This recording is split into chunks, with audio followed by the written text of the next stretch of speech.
ahead and get started. Thank you all very much for attending our workshop today. This is an exclusive webinar that is a workshop. It's not our typical webinar, our pop-up executive webinar series where we're interviewing a industry leader, a thought leader, someone who has a strong focus on that we're bringing in, and we have them come in and talk a little bit about what they can do to assist you in your overall center and your school growth. Here today, IC360 is looking to help you directly with that, with some of our thought leadership. And today we are very much focused, as we always are, not only on our members, but the entire ECE community, on helping you simplify your business so you can prosper and thrive. And in doing that, what our real goal is, our real why, is that we see that we have so much significant potential of helping the next generation of kids. And in helping the next generation of kids, there's a lot of things that we all need support in. And we're going to talk more about that in our presentation today. And today's presentation is Walk the Line. A few of you may have heard this before because we have had some elements of this in some former presentations, as well as having this be components of even some of the elements that IC360 has offered. We're not going to be talking about what Inspire Care 360 offers today. Many of you already know that, but we're going to really focus on why employees come to your organization, why they stay. I think this is rather timely. We own and operate centers, as we will discuss in just a couple minutes. But I think it's also something that's super important to create and stabilize the teacher base.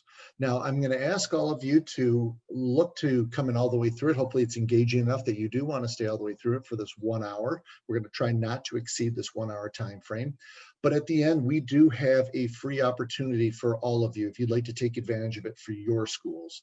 So without further ado, we will get started.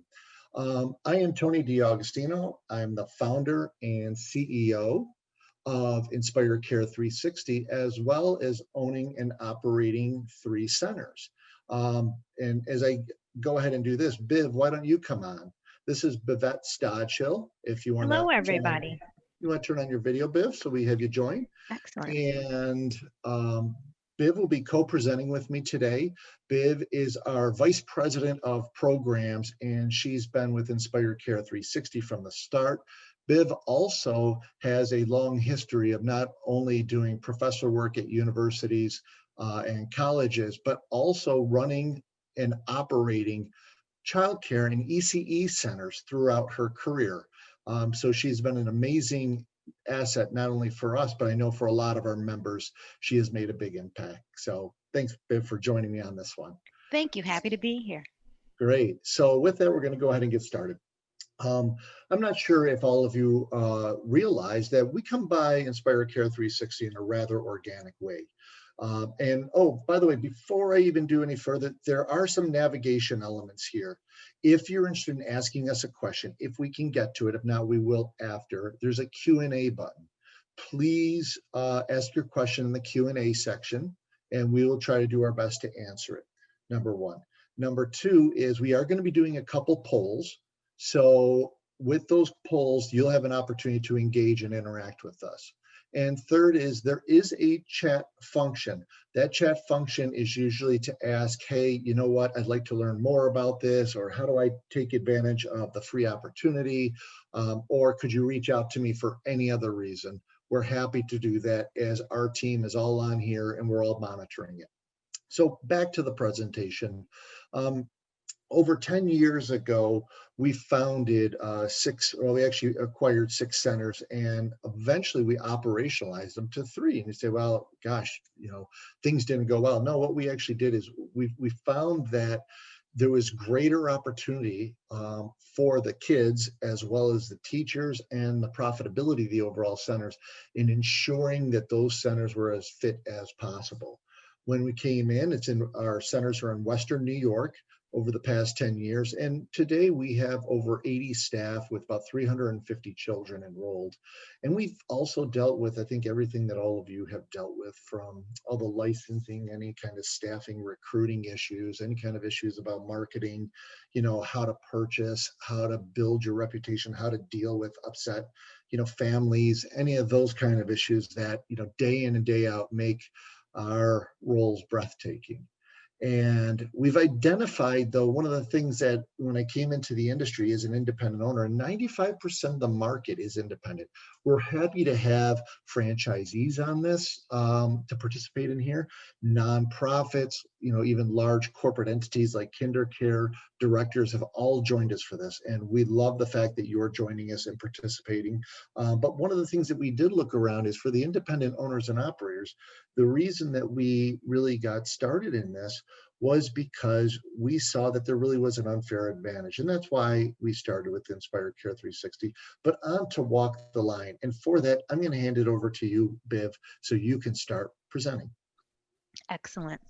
So to begin with, what are the differences between these employees? We can see that some are younger, some are older, some might be more or less experienced. They're all wearing red shirts. Let's look forward and see what is the big difference. Less than half of those 6 employees will be working for the same child care within the year. So when we're thinking about folks leaving, coming and going, I'd like to ask you a question. I want you to consider, how much do you think it costs you at your company to turn over just one team member?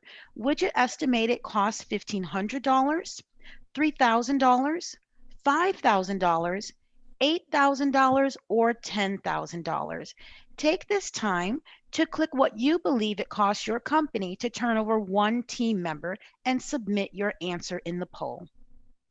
Awesome. And while we're doing that, I see the numbers coming in. We've got a lot of activity overall, and everybody has a different situation. And I know this is being a COVID year. Sometimes it can be different, but we're really looking at what the typical cost is for us. We're going to keep the poll open just for about 30 more seconds. We have good voting right now. We have over 75% who voted. And let's go ahead and we're going to end the poll in 5 seconds. Any more last ones coming in? Okay, we're going to close out the poll. And let me share the results with everybody. And Biv, what are your thoughts? All right. It looks like about 6% of you thought it was 10,000, 21% hovered at 8, 26% at 5,000. The majority of you thought it was $3,000, and about 15% said $1,500. Well, I'm here to tell you folks that it's significantly more than what you believe. On average, it may cost you approximately $10,000 to turn over just one staff member. So when we think about that typical cost, when we look at what Forbes and other leading industry professionals have said, it can cost you on average between 33% and 50% of any annual salary. And if that team member is an administrative professional, it may cost 40% to 80% of just one annual salary. Awesome. So this is significant. A second poll that I'd like to ask you that's very closely related.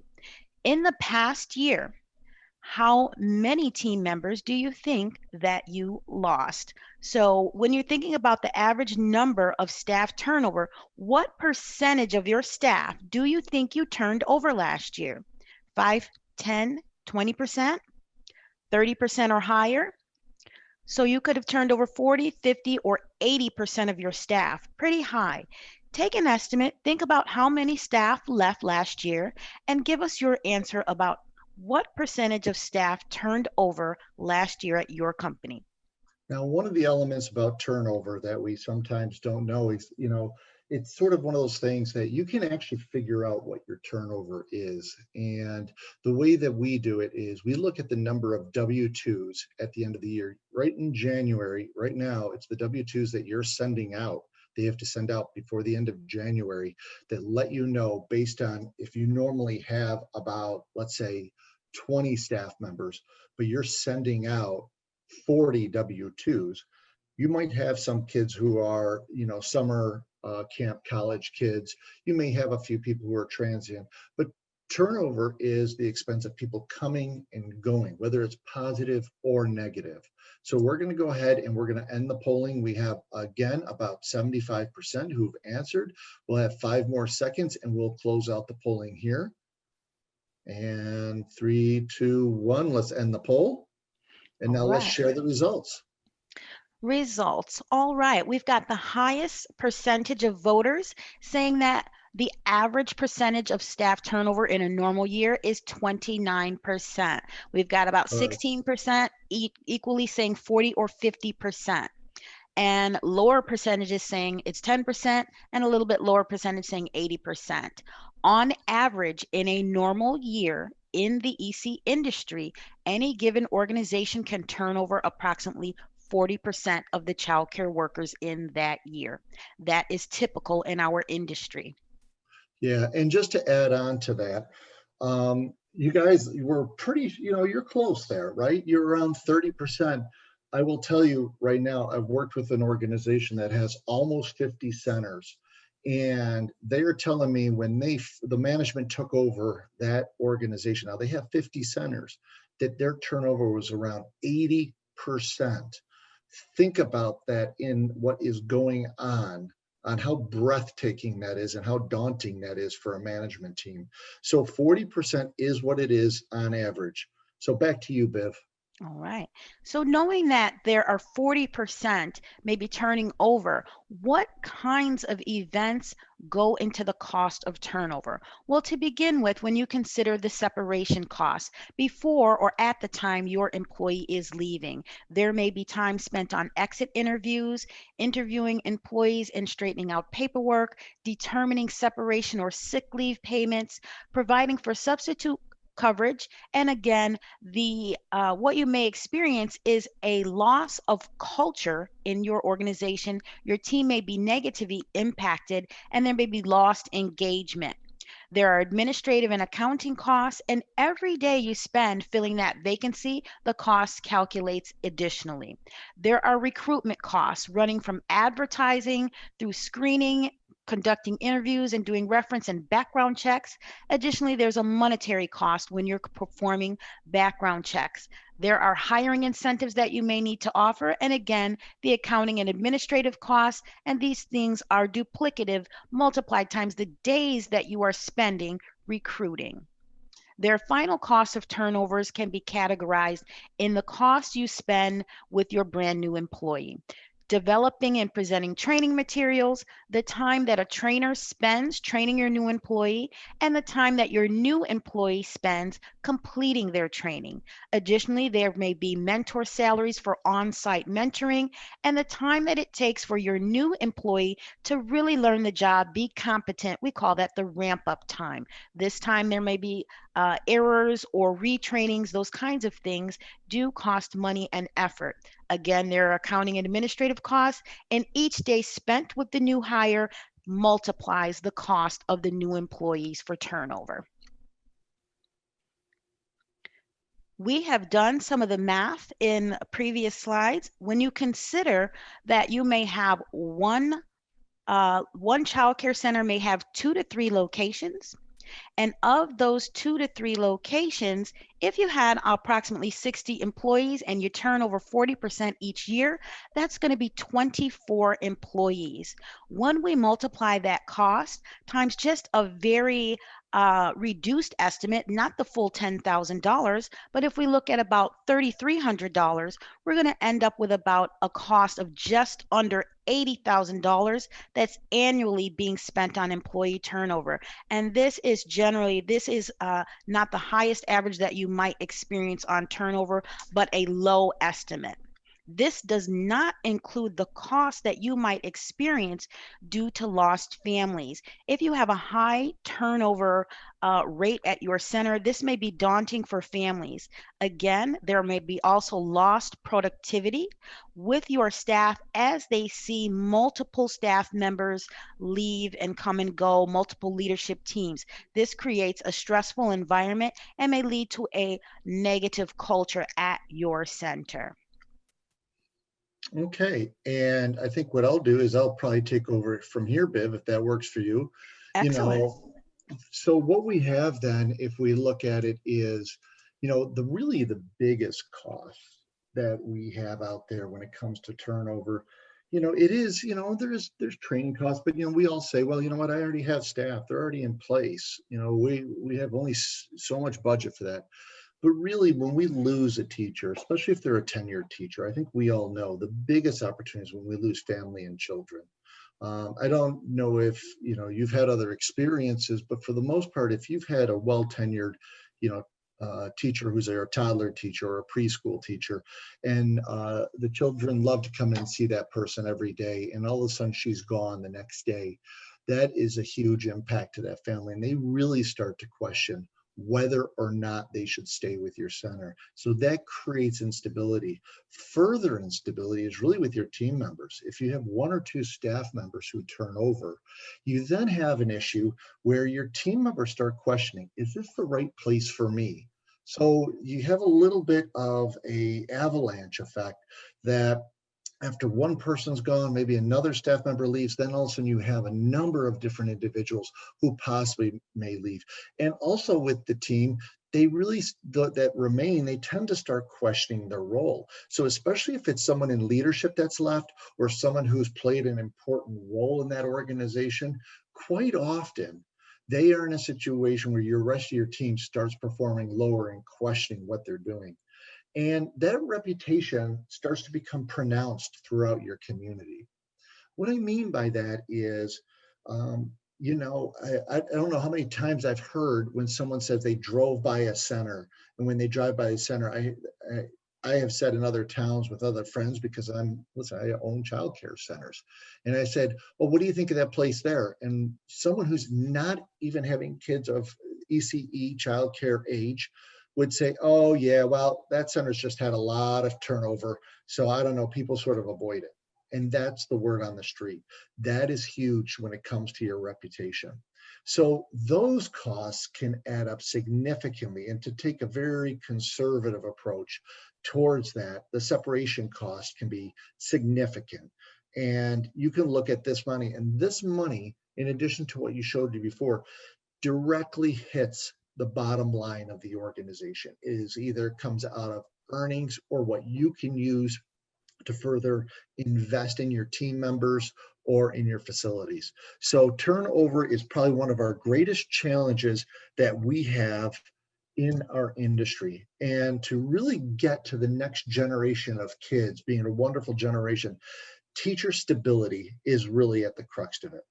Now, I'm going to go through a slide, and it takes this side, when you see it totally built, it is pretty busy.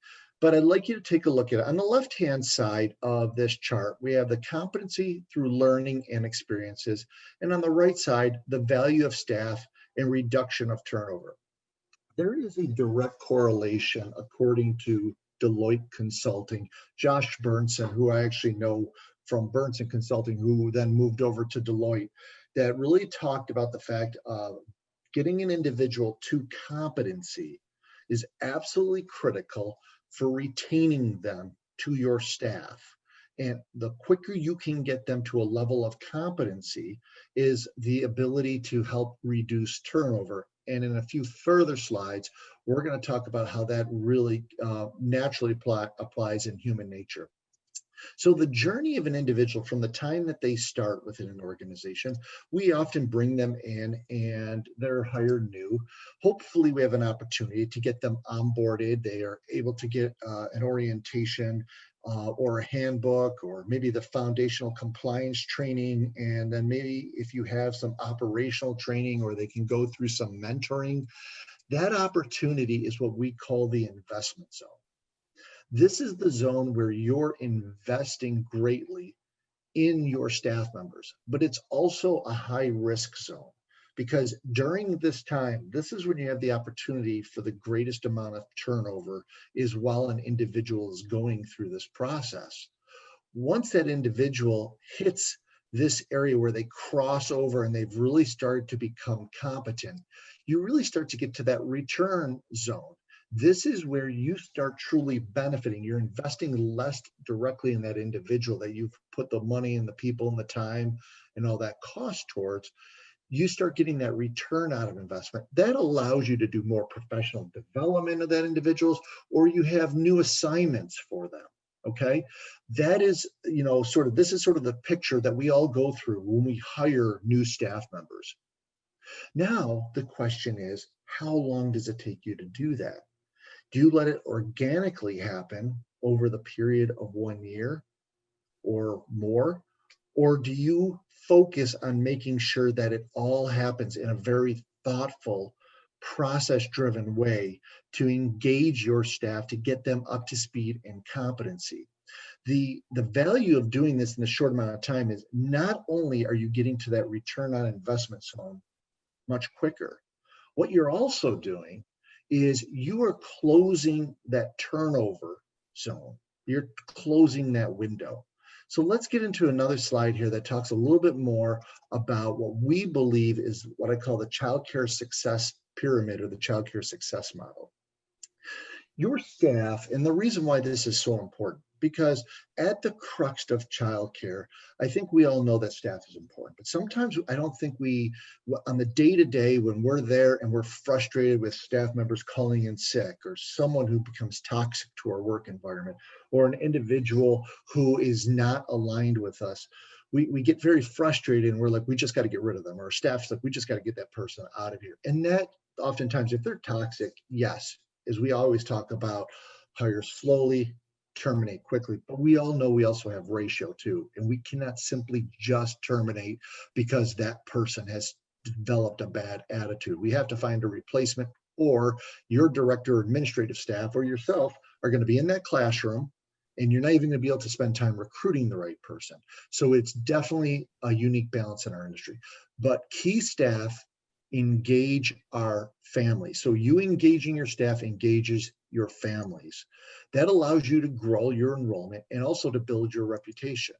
That then allows you to efficiently operate and then focus on optimizing. And that's where you can really simplify your organization to prosper and thrive. So there is a success model in how you actually get your organization to consistent ongoing success. But there is a focus into these three pillars of the engage, the grow, and the optimize, so you can continue to build on your business. So let's talk a little bit about what do we mean by walk the line. So when we speak of walk the line, this is a little bit of a concept of how we relate to individuals. Now, this could be individuals that are your staff members, right? That's what we're talking about today, why it's important to stabilize staff members. But honestly, walk the line really applies to anybody within your organization or anybody in your personal life. Have you ever heard someone say, or maybe you've said it yourself, I was hanging out with this friend and, they just crossed the line. They just went too far. All right. They crossed the line. That's what we're talking about, walking the line, because when you really think about your relationships with people, especially your staff, those are the people who are going to make or break the organizations that you run. There is a line that they have that is an opportunity for you to recognize. It's this invisible line. You don't know where anybody's line is in particular, but what you do know is that if you cross the line with the staff members, they may not show up the next day. They may start to just badmouth you. They might become toxic. They may be someone who is honestly trying to hurt you out on social media. The idea of crossing the line with someone who is a staff member is a difficult situation. So the thought process is, how is it that you actually push that line out as far as possible so you do not cross the line with a staff member. And this is actually a very important thing to consider. So when we look at it, it really comes to some of the basics. Now, a number of you who may have gone for your associates, your bachelor's, maybe even your CDA, your master's degree, you may remember in Psychology 101, Maslow's hierarchy of needs. Okay. And what Maslow's hierarchy of needs pyramid says is that there's a structure of things that people want in their life, the psychology of what people need to really get to, to feeling safe and beyond, to really get to what we call self-actualization. But let's start at the base of the pyramid. Psychological needs and physiological needs are that of air, water, food, shelter, sleeping, clothing, reproduction. These are the basis. But oftentimes when we hire staff member, we often look at them just getting a wage. And when they're getting a wage, quite often what they're doing is they're just trying to pay the rent, shelter. They're just trying to pay for food. Okay. They're just trying to make sure that they have clothing. They just are trying to survive. And then you look at the safety needs. So for basic hires throughout most of the industry, these are where your typical employees are. They have employment. There might be an opportunity for health support, but there are elements that they need for personal security. So a lot of the industry stays in this typical employee area of your physiological needs as well as your safety needs. But realistically, where you find where staff is going to end up staying with you, where you're going to be able to invest in them, and then they're going to invest back into you, your schools, your organization, is really when you get to the second level, or actually the third or fourth level, and according to this pyramid. But that really is when you get to engage team members. This is where they feel like they belong. And I think immediately, as soon as you hear this, you all know that when you have staff members who feel like they belong to your center, they start to go all out. They're the ones that if an alarm goes off at 10 o'clock at night, they're dedicated for them to go and check out what's going on at your center. They're the ones that if something happens traumatic in your center, if there is not an in charge person there, they're the one who just starts taking charge and starts looking out. They don't hesitate. They feel like they belong, and that's their center, which is huge. They have a connection. They feel like you are their family as well as the families who attend are their family. There's friendships. They have a number of friendships and relationships with other team members there. But furthermore, it's the feeling that they even have of esteem, the self-respect. They feel that they get recognition at your centers. They feel that they have some level of status. That element of self-esteem really brings that belonging. And this is what you do to really engage staff members. And we don't want to selfishly think of it as locking them down as much as this is what you're doing to build your culture. This is where culture appears as to a typical environment where you're just paying wages and you're seeing a lot of turnover. So to really build your culture, it becomes critical to focus on how do we help our staff feel engaged, like they belong, but we also give them the respect, the flexibility, the freedom, that self-esteem, that recognition. Eventually, individuals who get to self-actualization are those individuals who really know what their journey in life is. They know what they want. They feel not encumbered by the lower levels of the pyramid. They feel like they really have a journey for themselves that they're fully in control over. A number of you owners have that for yourself today. A number of you are even looking for some of the basic elements here too. So culture often an immediate benefit that can be felt in real time.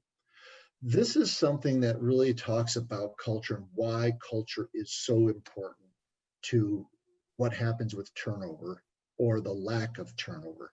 If you are focusing on the development of culture throughout your organization, you have a very strong opportunity of engaging and building self-esteem. Culture can't just simply be installed.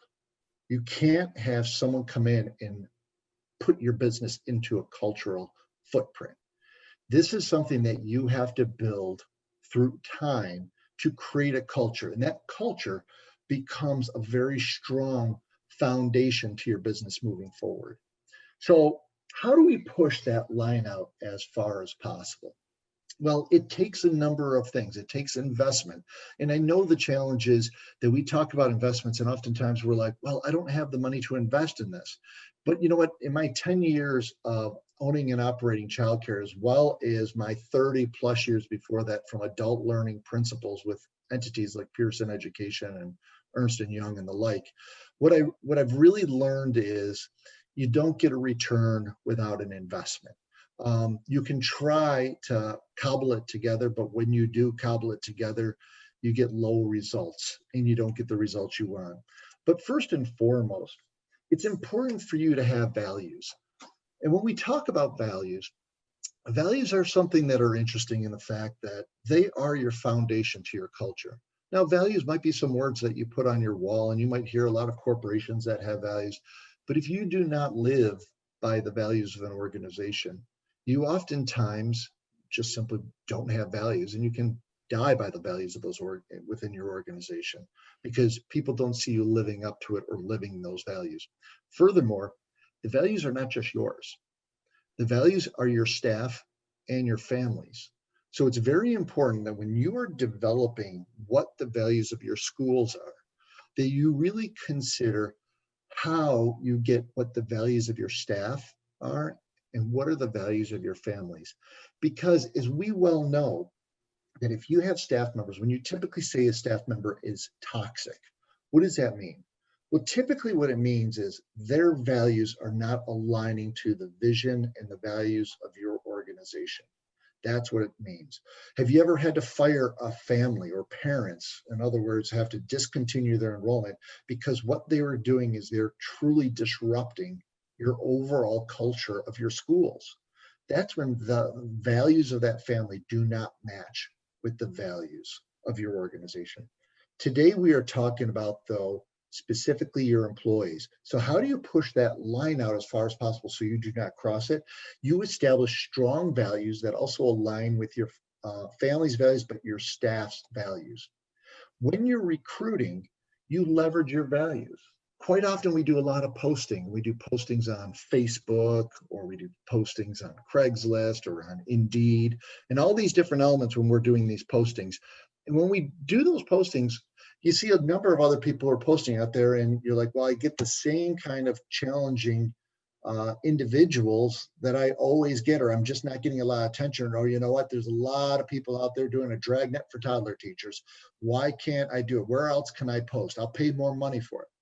But if you really consider what you're recruiting for, most often when we post first for our values. In other words, what's important to us? We're an organization that's bold. We're an authentic organization. We're an organization that believes in training and development. We believe in community. We believe in trust. We believe in having fun. Those happen to be our values. That doesn't mean that they're going to be yours or your staff's values. But what's critical is when you're recruiting, are you infusing your values when you put out those posts? When you're hiring, you're going through the interview process. Are you interviewing because you're interviewing for a preschool teacher or a school age teacher and what their experience was? Are you interviewing because of they've worked and they've babysat a lot before and they know what to do operationally? Or are you looking for a cultural fit? If you seek a cultural fit first, oftentimes you're looking at what the values that person has as to what your values are. And I think we all know that if we find someone who really connects with us, and you're like, wow, they're just on top of it. They love being here on time. They love working hard. They love doing these things. This is what's important to them. I can teach them the competencies of how to be a better teacher. I can teach them those different elements, but you can't teach values in a very easy way. You can develop values, but it's hard to just teach them from the ground up when someone's values are not aligned. So when you're hiring and you're recruiting, are you interviewing based on your values? Then your benefits. Now, oftentimes it's a big investment. With the new administration coming in, the Affordable Care Act is going to get a huge boost in the arm. And there's going to be a lot of requirements, which can have a lot of financial penalties for our childcare businesses out there. And when you look at what benefits are out there, benefits are extremely expensive. And yes, IC360 has a solution in there, but we're not talking about that today. What we are talking about is, why is it important, though, to address benefits? If you not always look at benefits as how it just impacts you for your costs and the fact of your profitability, which is super important. I own and operate centers. I'm not going to downplay it. Okay. But if you look at it and say, why are those benefits important for my staff members? It's because of Maslow's hierarchy of needs. It really gets them to the level of you caring for them and you providing different benefits. It doesn't always have to be healthcare. It can be childcare. It can be flexibility. It could be the fact that we know that we're in a different world. We have a millennial generation who is starting to write more of what is important for them in the area of flexibility. And doing that, it's important to listen, to find out what you need and to experiment. There's nothing saying that you can't try something and move away from it. I've done it a number of times. Then when you look at onboarding and orienting, are you onboarding those people in a way like we talked about in the previous slides? Are you focused on having something that's super consistent, something that speaks to them, not just what you want to get across, but what's important to them? And a very consistent means whether you have one school, whether you have 40 schools, okay? Do you have that model, or are you putting the burden on your directors, your assistant directors, your regionals to do something that's really not within their job description? Do you have a solution against that? You may, but building consistency is critical, because what you're doing is you're further investing. Think of when a staff member comes their very first day, the first day that they come to your school is like the first day of school for them, right? They don't really know anybody. They don't know where the lockers are. They don't know where the staff lounge is. They don't know where the restrooms are. They don't know where to find anything. Where do I find masks? Where do I find gloves? When does food get delivered to the room? Does it even get delivered? You know, all these different elements are all part of what's critical consistency to make sure your teacher is prepared for your first day. If they could come in and you're just like, oh my God, we need someone in the toddler room and we need to put them in the toddler room right away because I need to get my administrative person out of there. Right there, you're basically throwing them to the wolves. I think we all know it here. Bring them to the toddler room. You are throwing them to the wolves a little bit. Okay. But with that said, it is an opportunity for you to really look at, it is that staff member's first experience with you. You've invested all this energy to recruit them. Now will you lose them because you're throwing them to the wolves right out of the gate, or are you investing in them further, which is pushing that line out further? Then what I say about measure and mentoring is once you get them on board, once that you've actually got them on the basis, even the operational procedures in your organization, instead of just saying, having a person who is a mentor, and that mentor going around saying, well, here is the closet, this is how we mop the floors, this is how we do that. No, stop that.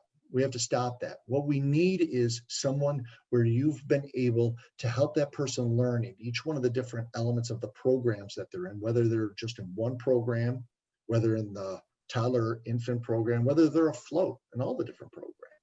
Okay, what we've had them learn, but then is for them to have a mentor who's seasoned to allow that individual to actually apply their knowledge on the job, and that mentor to evaluate how they're doing. But what this is doing, it's getting your individual to your new teacher to that application level, which means that they're applying their knowledge on the job, which means that they're going to retain that knowledge. They have an 80% level of retention, according to the NTL out of Maine.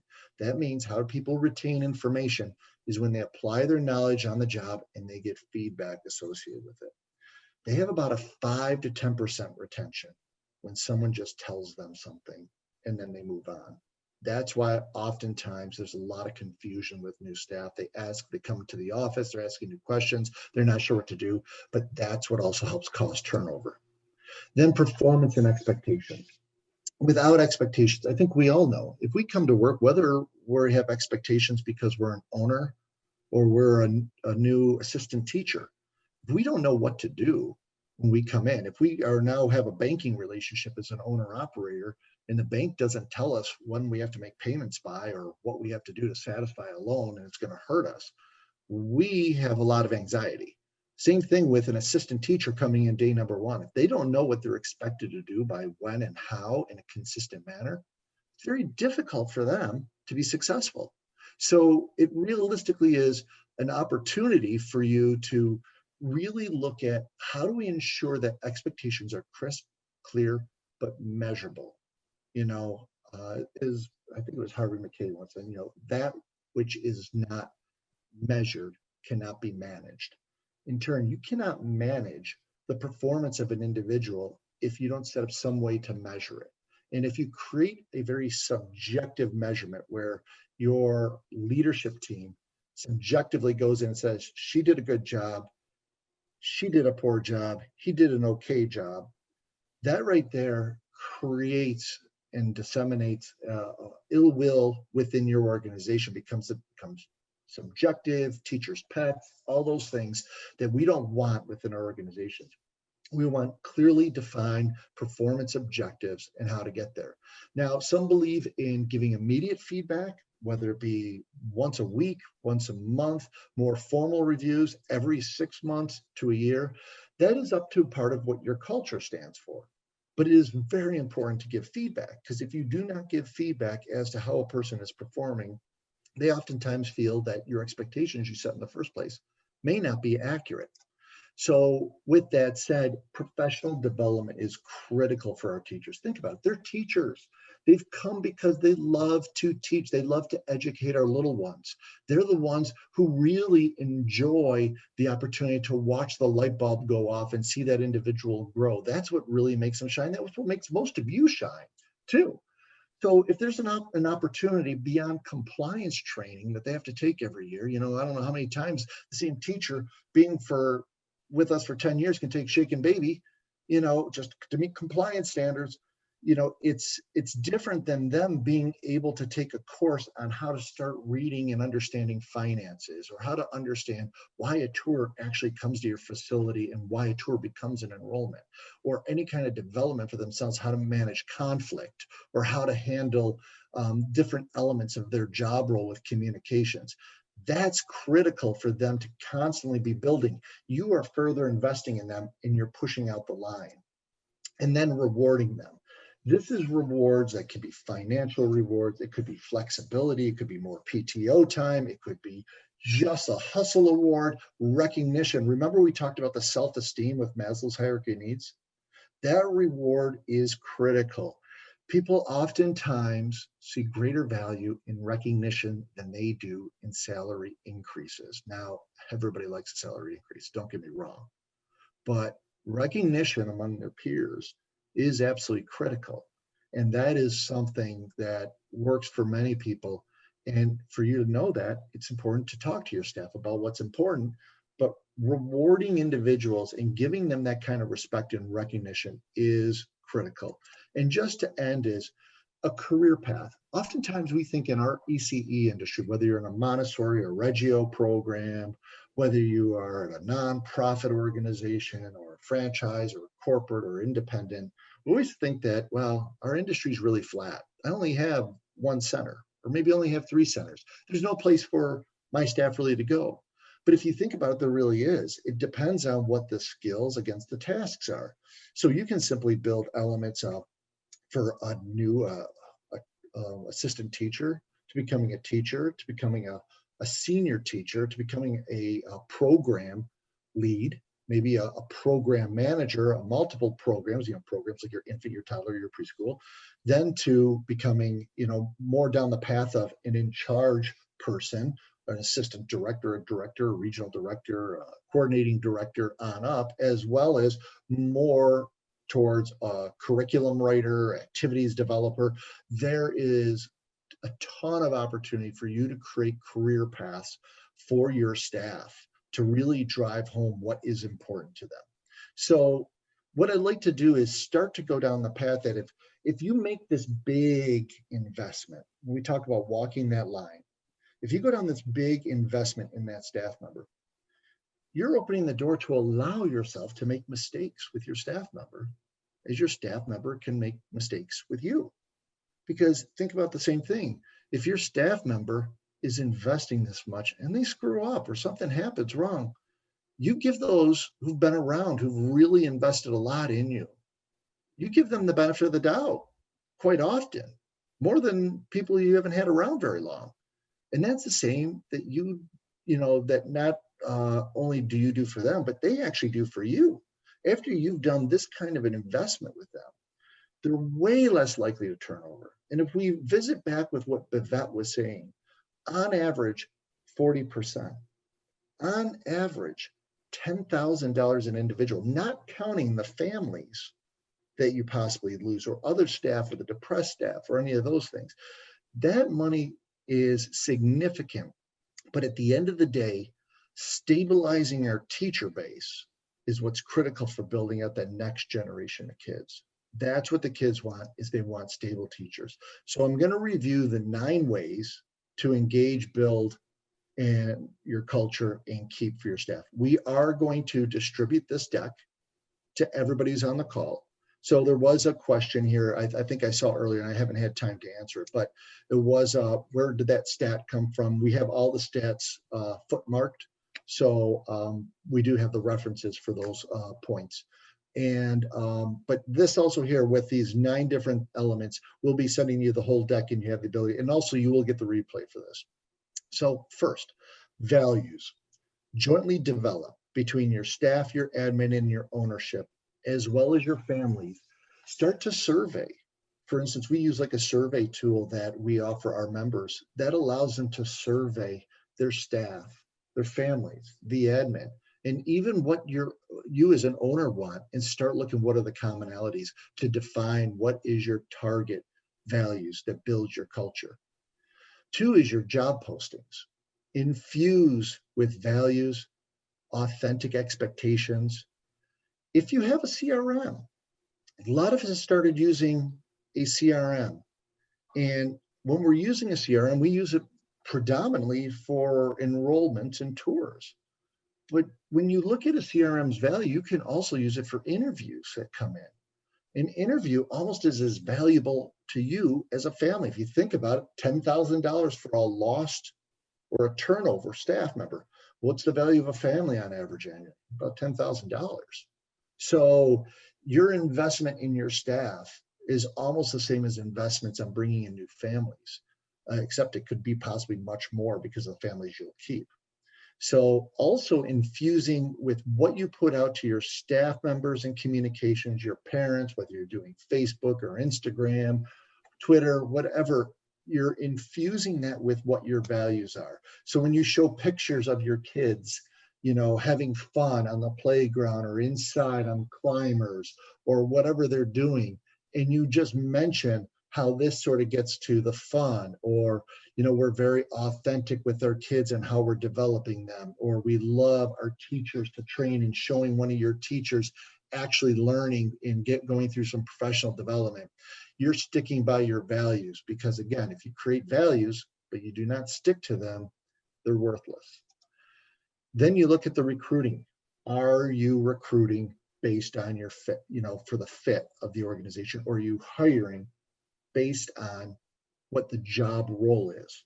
So if you have an opportunity to recruit first for your culture, you're going to find your turnover starting to drop significantly. This gives you an opportunity to try out teachers. Do you have, when you do a teacher interview, do you put them in a classroom? A lot of you will say, well, yeah, of course I do. I put them in there for an hour or so, and we look at, do you have the other teacher that they're in there with evaluating them? Well, a much smaller percentage of you might say yes. But some of you, what are you evaluating them on? Well, did they get on the floor with the kids? Did they actually engage? Did they do? Some of that is good. But are you gauging them? Are you looking at the values that they hold that are similar to yours? And also being able to survey interviewees after. What were their thoughts of you? Did you treat them well? We have a solution as part of IC360, but it is something that you have an opportunity to do, is to survey everybody who's coming in and interviewed, same way you would do with a tour. And then onboarding. So focusing really on what their expectations of the role should be, and looking at them how they apply their knowledge. This makes sure that instead of having a handbook that is only about, okay, here's all the rules, but put that, sign it, put it in the drawer, never look at it again until we have you do it again. If you start looking at more as your playbook, where your vision, your values, your code of conduct, your goals and objectives, that you can have that as a reference, that your staff know it so well that they've acknowledged it. It really helps them have a playbook of what should I be doing, not only what my dress code is, not only what my PTO is, but all the other elements. Same with new hire for orientation. When you look at how you orient staff, are you making your environment the most welcoming environment, giving them all the information in a very consistent way? Or is it all depending if your director has time to do a full orientation one time when you have someone come in, but then they're in a classroom next time, the next person's just thrown into the wolves or the toddler classroom. And then you have your strong operational procedures is critical, because just because they've been in the industry before doesn't mean they understand how a center operates. Anywhere from wiping down a changing table to conducting a fire drill to closing the center or school at nighttime. These elements of your operational training are critical for them. So it allows them to be onboarded so they know quicker what to do to get to where they want to go. And that reduces that window of the chance of them turning over and gets them to the belonging much quicker. And then the measured mentoring, you get them to apply their knowledge. Number 5 is a benefits program. Whether you're offering childcare, flexibility, or looking at healthcare solutions or telemedicine today, benefits is super important for them, because quite often they're evaluating different job roles outside of the childcare industry. You know, we have a member of ours who's out in San Francisco, and there is an unlimited number of $30 an hour jobs at Facebook. Imagine that you're competing with a $30 an hour job at Facebook with childcare centers where you can barely pay $15 an hour, if that, in a major city like San Francisco. All right. You have to really go at people in a totally different way. You have to really look at culture. And I would actually ask you to really think through that exercise. What if you couldn't compete on price? No matter your situation, what if you couldn't compete on price? How would you recruit? And that is what's really critical to understand. How do you recruit? What are the kind of benefits that you can offer that the investment is well worth the return? And then you have performance. And what we mean by that is expectations, is making sure that they understand what they're supposed to be doing from day number 1. Are you communicating once a month, twice, possibly quarterly, twice a year, once a year? Are you doing professional development? I mentioned this term, and some of us have my contemporaries, when we say the cobbler's kids, they're like, what's a cobbler? Okay. But a cobbler is a shoemaker. And cobbler's kids was always the story that I was told by my parents, where the shoemaker always had time to make shoes for everybody else, but never had time to make shoes for their own kids. And in turn, since they didn't, the kids had the variety of shoes around that, had water leaking and everything. We have teachers. Are we giving them the development they so much desire beyond the compliance requirements? Okay, is that in there? And reward programs. Do you really have a reward program that is recognizing your amazing culture? Do you have like employee of the month, or a hustle award, or parking, or PTO, or social programs? So it doesn't just have to be monetarily. And then finally, are you supporting a career path? Okay, so I'd like all of you to see, we are pretty much at the end of our time, and I would like to bring Biv back on just for a second and say thank you. And with that, what we'd like to do is we'd like to offer you all something, and that's a free staff proficiency in school professionalism assessment value. Okay, so what does that mean? What this is it means that we do a free evaluation for you at no charge to you, and there's no strings attached, but it really it helps survey your staff to figure where they are, where they're engaged with you, what they like, what they don't like, if there's opportunity to develop more of a culture. This is a $495 solution that we offer that we are not going to get for all of our registrants here. It is a free evaluation that we'll do. We can't do them all immediately because I know that we're going to have a number of people who want this, but it will help you identify the professionalism gaps and cultural alignment with your team. It'll help you understand individual opportunities for each of your teammates.